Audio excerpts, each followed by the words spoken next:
खण्डमण्डलाकारं व्याप्तं येन चराचरं तत्पदं दर्शितं येन तस्मै श्रीगुरुवे नमः। श्री सद्गुरु महाराज की जय।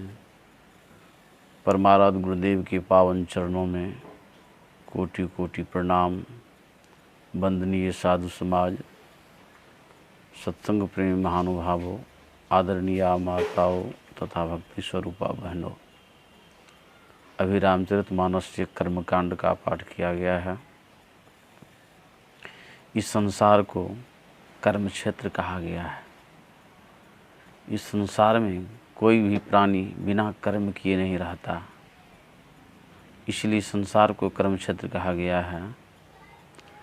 जिस शरीर में हम लोग रह रहे हैं, इस शरीर को भी कर्म क्षेत्र कहा गया।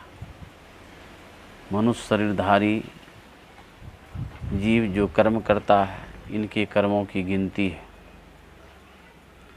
अन्य शरीरधारी जीव जो कर्म करता है, उनके कर्मों की गिनती नहीं है। कर्म करने में हम मानव स्वतंत्र हैं, लेकिन फल पाने में स्वतंत्र नहीं है। जैसा कर्म हम आप करते हैं, उस कर्म के मुताबिक फल की प्राप्ति होती है। शुभ कर्मों का फल पुण्य होता है, अशुभ कर्मों का फल पाप होता है। शुभ कर्मों को करने से सुख की प्राप्ति होती है, अशुभ कर्मों को करने से दुख की प्राप्ति होती है। इसीलिए महापुरुष कहते हैं, परमात्मा ने इस शरीर में जब तक श्वास रहने के लिए श्वास की बख्शिश दी है, तो अशुभ कर्मों को करो नहीं, शुभ कर्मों को करो। और शुभ कर्मों को ही करके मत रह जाओ। शुभ कर्म जो है वह सोना का बंधन है, अशुभ कर्म का फल जो है वह लोहा का बंधन है। लेकिन दोनों बंधन ही है।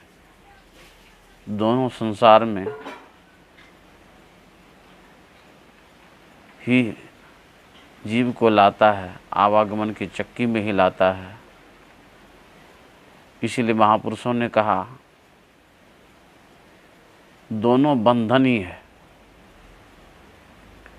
शुभ कर्मों के भोगों को भोगने के लिए भी संसार में जन्म लेना पड़ता है, अशुभ कर्मों के भोगों को भोगने के लिए भी संसार में जन्म लेना पड़ता है। तब तो आवागमन। महापुरुष कहते हैं, शुभ कर्मों को करते हुए सुमरन करो, तो सुमरन के माध्यम से कर्मंडल से हम ऊपर उठ जाएंगे और सुमरन के माध्यम से ही हम नित्यानंद और परम सुख को पा सकेंगे।